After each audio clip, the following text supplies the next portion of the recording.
ओम शांति। 30 नवंबर 2025 के अव्यक्त महावाक्य। पहले एक नजर मुरली के मुख्य पॉइंट्स पर। यह मुरली 18 जनवरी 2008 को सुनाई गई थी। बाप दादा ने कहा, यह स्मृति दिवस विशेष स्नेह का दिन होने के कारण मेजॉरिटी बच्चे इस दिन स्नेह में लवलीन रहते हैं और स्नेह में खोए हुए होने के कारण किसी भी प्रकार की मेहनत उन्हें मनोरंजन के रूप में अनुभव होती है। फिर बाबा ने कहा, स्नेही सदा अपने को बाप की दुआओं के पात्र समझते हैं और हमेशा छत्र छाया के अंदर सुरक्षित रहने का भी अनुभव करते हैं। यह स्नेह असंभव को सहज संभव कर देता है। पहाड़ जैसी समस्या भी रुई के समान लगती है और पत्थर भी पानी के समान अनुभव होता है। बाबा ने कहा, इस स्नेह को भूलो नहीं। स्नेह का सागर मिला है तो उसमें खूब लहराओ। भले माया बीच बीच में पेपर लेगी, लेकिन उस समय भी स्नेह के अनुभव को याद करो तो मेहनत मोहब्बत में बदल जाएगी। कभी क्या क्यों के प्रश्न में नहीं जाओ। लास्ट में बाप दादा ने कहा, यह संगम युग सभी युगों से अधिक मौजों का युग है, तो सदा मौज में रहो। सारे बोझ बाप को दे दो। मैंपन को भूल ट्रस्टी बन जाओ। सदा संतुष्ट रहो और सबको संतुष्ट रखो, तभी मेहनत मुक्त रहेंगे। हर एक यह संकल्प करे कि पहले मुझे बदलना है। और अब सुनते हैं महावाक्यों को विस्तार से। मुरली का सार, सच्चे स्नेही बन, सब बोझ बाप को देकर मौज का अनुभव करो, मेहनत मुक्त बनो। आज बाप दादा अपने चारों ओर के बेफिक्र बादशाहों के संगठन को देख रहे हैं। इतनी बड़ी बादशाहों की सभा सारे कल्प में इस संगम के समय होती है। स्वर्ग में भी इतनी बड़ी सभा बादशाहों की नहीं होगी, लेकिन अब बाप दादा सर्व बादशाहों की सभा को देख हर्षित हो रहे हैं। दूर वाले भी दिल के नजदीक दिखाई दे रहे हैं। आप सब नयनों में समाये हुए हो, वह दिल में समाये हुए हैं। कितनी सुंदर सभा है। आज के विशेष दिवस पर सभी के चेहरों पर अव्यक्त स्थिति के स्मृति की झलक दिखाई दे रही है। सबके दिल में ब्रह्मा बाप की स्मृति समाई हुई है। आदिदेव ब्रह्मा बाप और शिव बाप दोनों ही सर्व बच्चों को देख हर्षित हो रहे हैं। आज तो सवेरे 2 बजे से लेकर बाप दादा के गले में भिन्न भिन्न प्रकार की मालाएं पड़ी हुई थी। यह फूलों की मालाएं तो कॉमन है, हीरों की मालाएं भी कोई बड़ी बात नहीं है, लेकिन स्नेह के अमूल्य मोतियों की माला अति श्रेष्ठ है। हर एक बच्चे के दिल में आज के दिन स्नेह विशेष इमर्ज रहा। बाप दादा के पास 4 प्रकार की भिन्न भिन्न मालाएं इमर्ज थी। पहला नंबर श्रेष्ठ बच्चों की, जो बाप समान बनने के श्रेष्ठ पुरुषार्थी बच्चे हैं। ऐसे बच्चे माला के रूप में बाप के गले में पिरोए हुए थे। पहली माला सबसे छोटी थी। दूसरी माला दिल के स्नेह समीप समान बनने के पुरुषार्थी बच्चों की माला। वह श्रेष्ठ पुरुषार्थी, यह पुरुषार्थी। तीसरी माला थी जो बड़ी थी, वह थी स्नेही भी, बाप की सेवा में साथी भी, लेकिन कभी तीव्र पुरुषार्थी और कभी कभी तूफानों का सामना ज्यादा करने वाले, लेकिन चाहने वाले। संपन्न बनने की चाहना भी अच्छी रहती है। चौथी माला थी उल्हने वालों की। भिन्न भिन्न प्रकार के बच्चों की अव्यक्त फरिश्ते फेस के रूप में मालाएं थी। बाप दादा भी भिन्न भिन्न मालाओं को देख खुश भी हो रहे थे और स्नेह और सकाश साथ साथ दे रहे थे। अभी आप सब अपने आप को सोचो, मैं कौन? लेकिन चारों ओर के बच्चों में विशेष संकल्प वर्तमान समय दिल में इमर्ज है कि अब कुछ करना ही है। यह उमंग उत्साह मेजॉरिटी में संकल्प रूप में है, स्वरूप में नंबरवार है, लेकिन संकल्प में है। बाप दादा सभी बच्चों को आज के स्नेह के दिन, स्मृति के दिन, समर्थी के दिन की विशेष दिल की दुआएं और दिल की बधाइयां दे रहे हैं। आज का विशेष दिन स्नेह का होने कारण मेजॉरिटी स्नेह में खोए हुए हैं। ऐसे ही पुरुषार्थ में सदा स्नेह में खोए हुए रहो, लवलीन रहो, तो सहज साधन है स्नेह, दिल का स्नेह, बाप के परिचय की स्मृति सहित स्नेह, बाप की प्राप्तियों के स्नेह संपन्न स्नेह। स्नेह बहुत सहज साधन है, क्योंकि स्नेही आत्मा मेहनत से बच जाती है। स्नेह में लीन होने के कारण, स्नेह में खोए हुए होने के कारण किसी भी प्रकार की मेहनत मनोरंजन के रूप में अनुभव होगी। स्नेही स्वतः ही दिल के भान, देह के संबंध का ध्यान, देह की दुनिया के ध्यान से ऊपर स्नेह में स्वतः ही लीन रहते। दिल का स्नेह बाप के समीप का, साथ का, समानता का अनुभव कराता है। स्नेही सदा अपने को बाप की दुआओं के पात्र समझते हैं। स्नेह असंभव को भी संभव कर देता है। सदा अपने मस्तक पर, माथे पर बाप के सहयोग का, स्नेह का हाथ अनुभव करते हैं। निश्चय बुद्धि निश्चिंत रहते हैं। आप सभी आदि स्थापना के बच्चों को आदि के समय का अनुभव है। अभी भी सेवा के आदि निमित्त बच्चों को अनुभव है कि आदि में सभी बच्चों को बाप मिला। उस स्मृति से स्नेह का नशा कितना था। नॉलेज तो पीछे मिली, लेकिन पहला पहला नशा स्नेह में खोए हुए हैं। बाप स्नेह का सागर है, तो मेजॉरिटी बच्चे आदि से स्नेह के सागर में खोए हुए हैं। पुरुषार्थ की रफ्तार में बहुत अच्छे स्पीड से चले हैं, लेकिन कई बच्चे स्नेह के सागर में खो जाते हैं। कोई सिर्फ डुबकी लगा के बाहर आ जाते हैं। इसलिए जितना खोए हुए बच्चों को मेहनत कम लगती, उतनी उन्हों को नहीं। कभी मेहनत कभी मोहब्बत दोनों में रहते हैं, लेकिन जो स्नेह में लवलीन रहते हैं वह सदा अपने को छत्र छाया के अंदर रहने का अनुभव करते हैं। दिल के स्नेही बच्चे मेहनत को भी मोहब्बत में बदल लेते हैं। उन्हों के आगे पहाड़ जैसी समस्या भी पहाड़ नहीं, लेकिन रुई समान अनुभव होती है। पत्थर भी पानी समान अनुभव होता है। तो जैसे आज विशेष स्नेह के वायुमंडल में रहे तो अनुभव किया, मेहनत है या मनोरंजन हुआ। आज तो स्नेह का सबको अनुभव हुआ ना। स्नेह में खोए हुए थे सभी। आज मेहनत का अनुभव हुआ, किसी भी बात की मेहनत का अनुभव हुआ, क्या, क्यों, कैसे का संकल्प आया। स्नेह सब भुला देता है।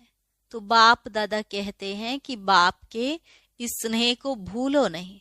स्नेह का सागर मिला है, खूब लहराओ। जब भी कोई मेहनत का अनुभव हो ना, क्योंकि माया बीच बीच में पेपर तो लेती है, लेकिन उस समय स्नेह के अनुभव को याद करो तो मेहनत मोहब्बत में बदल जाएगी। अनुभव करके देखो क्या है, गलती क्या हो जाती है, उस समय क्या, क्यों, इसमें बहुत चले जाते हो। जो आया है वह जाता भी है, लेकिन जाएगा कैसे। स्नेह को याद करने से मेहनत चली जाएगी, क्योंकि सभी को भिन्न भिन्न समय पर बाप दादा दोनों के स्नेह का अनुभव तो है ना। अनुभव कभी तो किया है ना। चलो सदा नहीं है, कभी तो है। उस समय को याद करो, बाप का स्नेह क्या है, बाप के स्नेह से क्या क्या अनुभव किया। तो स्नेह की स्मृति से मेहनत बदल जाएगी, क्योंकि बाप दादा को किसी भी बच्चे की मेहनत की स्थिति अच्छी नहीं लगती। मेरे बच्चे और मेहनत, तो मेहनत मुक्त कब बनेंगे। यह संगम युग ही है जिसमें मेहनत मुक्त मौज ही मौज में रह सकते हैं। मौज नहीं है तो कोई न कोई बोझ बुद्धि में है। बाप ने कहा है बोझ मुझे दे दो, मैंपन को भूल ट्रस्टी बन जाओ।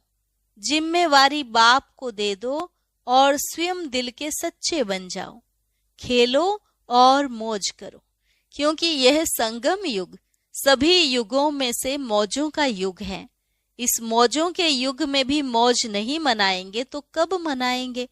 बाप दादा जब देखते हैं ना कि बच्चे बोझ उठा के बहुत मेहनत कर रहे हैं, दे नहीं देते, खुद ही उठा लेते, तो बाप को भी तरस पड़ेगा ना, रहम आएगा ना। मौजों के समय मेहनत स्नेह में खो जाओ, स्नेह के समय को याद करो। हर एक को कोई न कोई समय विशेष स्नेह की अनुभूति होती ही है, हुई है। बाप जानता है हुई है, लेकिन याद नहीं करते हो। मेहनत को ही देखते रहते, उलझते रहते।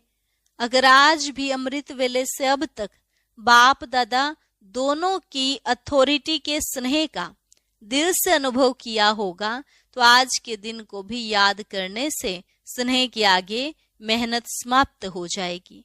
अभी बाप दादा इस वर्ष में हर बच्चे को स्नेह युक्त, मेहनत मुक्त देखना चाहते हैं। मेहनत का नाम निशान दिल में नहीं रहे, जीवन में नहीं रहे। हो सकता है जो समझते हैं करके ही छोड़ना है, हिम्मत वाले हैं वो हाथ उठाओ। आज विशेष ऐसे हर बच्चे को बाप का विशेष वरदान है मेहनत मुक्त होने का। स्वीकार है? फिर कुछ हो जाए तो क्या करेंगे? क्या क्यों तो नहीं करेंगे ना। मोहब्बत के समय को याद करना, अनुभव को याद करना और अनुभव में खो जाना आपका वायदा है। बाप भी बच्चों से प्रश्न पूछते हैं कि आप सबका वायदा है कि हम बाप द्वारा 21 जन्मों के लिए जीवन मुक्त अवस्था को पद प्राप्त कर रहे हैं? करेंगे ही तो जीवन मुक्त में मेहनत होती है क्या? 21 जन्म में एक जन्म संगम का है। आपका वायदा 21 जन्मों का है, 20 जन्मों का नहीं है। तो अभी से मेहनत मुक्त अर्थात जीवन मुक्त, बेफिक्र बादशाह। अभी के संस्कार आत्मा में 21 जन्म इमर्ज रहेंगे। तो 21 जन्म का वर्षा लिया है ना, या लेना है अभी? तो अटेंशन प्लीज। मेहनत मुक्त, संतुष्ट रहना और संतुष्ट करना। सिर्फ रहना नहीं, करना भी है, तभी मेहनत मुक्त रहेंगे। नहीं तो रोज कोई न कोई बोझ की बातें, मेहनत की बातें क्या क्यों की भाषा में आएंगी। अभी समय की समीपता को देख रहे हो। जैसे समय की समीपता हो रही है, ऐसे आप सबका भी बाप के साथ समीपता का अनुभव बढ़ना चाहिए ना। बाप से आपकी समीपता समय की समीपता को समाप्त करेगी। क्या आप सभी बच्चों को आत्माओं के दुख अशांति का आवाज कानों में नहीं सुनाई देता? आप ही पूर्वज भी हो, पूज्य भी हो। तो हे पूर्वज आत्माएं, हे पूज्य आत्माएं, कब विश्व कल्याण का कार्य संपन्न करेंगे? बाप दादा ने समाचारों में देखा है, हर वर्ग वाले अपनी अपनी मीटिंग्स करते हैं, प्लान बनाते हैं कि विश्व कल्याण की गति को तीव्र कैसे करें। प्लान तो बहुत अच्छे बनाते हैं, लेकिन बाप दादा पूछते हैं आखिर भी कब तक? इसका उत्तर दादियां देंगी, आखिर कब तक? पांडव देंगे, आखिर कब तक? बाप की प्रत्यक्षता हो, यही सभी हर वर्ग के प्लान बनाने में लक्ष्य रखते हैं। लेकिन प्रत्यक्षता होगी दृढ़ प्रतिज्ञा से। प्रतिज्ञा में दृढ़ता, कभी किसी कारण से वह बातों में दृढ़ता कम हो जाती है। प्रतिज्ञा बहुत अच्छी करते हैं। अमृत वेले अगर आप सुन सको ना, बाप तो सुनते हैं। आपके पास ऐसा अभी साइंस ने साधन नहीं दिया है जो सभी के दिल का आवाज सुन सके। बाप दादा सुनते हैं। वायदों की मालाएं, संकल्प करने की बातें इतनी अच्छी अच्छी दिल खुश करने वाली होती हैं, जो बाप दादा कहते वाह बच्चे वाह। सुनाएं क्या क्या करते हो। जब कर्म में आते हो ना, मुरली तक भी 75% ठीक होते हैं, लेकिन जब कर्म योग में आते हो तो उसमें फर्क आ जाता है। कुछ संस्कार, कुछ स्वभाव और संस्कार सामना करते हैं, उसमें प्रतिज्ञा दृढ़ के बजाय साधारण हो जाती है, दृढ़ता की परसेंटेज कम हो जाती है। बाप दादा एक खेल बच्चों का देख मुस्कुराते हैं। कौन सा खेल करते हो बताएं क्या? बाप दादा को तो खेल देखने में रहम आता है, मजा नहीं आता है, क्योंकि बाप दादा देखते हैं बच्चे अपनी बात दूसरे के ऊपर रखने में बहुत होशियार हैं। क्या खेल करते? बातें बना देते हैं। सोचते हैं कौन देखने वाला है, मैं जानू मेरी दिल जाने। बाप तो परम धाम में सूक्ष्म वतन में बैठा है। अगर किसको कहो कि यह नहीं करना चाहिए तो खेल क्या करते हैं पता है? हाँ हुआ तो है, लेकिन जरूर डालते हैं। लेकिन क्या? ऐसा था ना, ऐसा किया ना, ऐसा होता है ना, तभी हुआ। मैंने नहीं किया, ऐसे हुआ तभी। अभी इसने किया तभी किया, नहीं तो मैं नहीं करता। तो ये क्या हुआ? अपनी महसूस सा रियलाइजेशन कम है। अच्छा, मानो उसने ऐसा किया तभी आपने किया, चलो बहुत अच्छा। पहला नंबर वह हुआ, दूसरा नंबर आप हुए, ठीक है। बाप दादा यह भी मान लेते हैं आप पहला नंबर नहीं है, दूसरा नंबर है। लेकिन अगर आप सोचते हो कि पहला नंबर परिवर्तन करे तो मैं ठीक होऊंगा, ठीक है, यही समझते हो ना उस समय। मानो पहला नंबर परिवर्तन करता है। बाप दादा और सभी पहले नंबर वाले को कहते हैं आपकी गलती है, आपको परिवर्तन करना है, ठीक है। अच्छा, अगर पहले नंबर वाले ने परिवर्तन किया तो पहला नंबर किसको मिलेगा? आपको तो पहला नंबर नहीं होगा। परिवर्तन शक्ति में आपका पहला नंबर नहीं होगा। पहला नंबर आपने उसको दिया तो आपका कौन सा नंबर हुआ? दूसरा नंबर हुआ ना। अगर आपको कहें दूसरा नंबर है तो मंजूर करेंगे? कहेंगे नहीं, ऐसे था, वैसे था, कैसे था। यह भाषा बहुत खेल में आती है। ऐसे वैसे कैसे, यह खेल बंद करके मुझे परिवर्तन होना है। मैं परिवर्तन होके दूसरों को परिवर्तन करूं।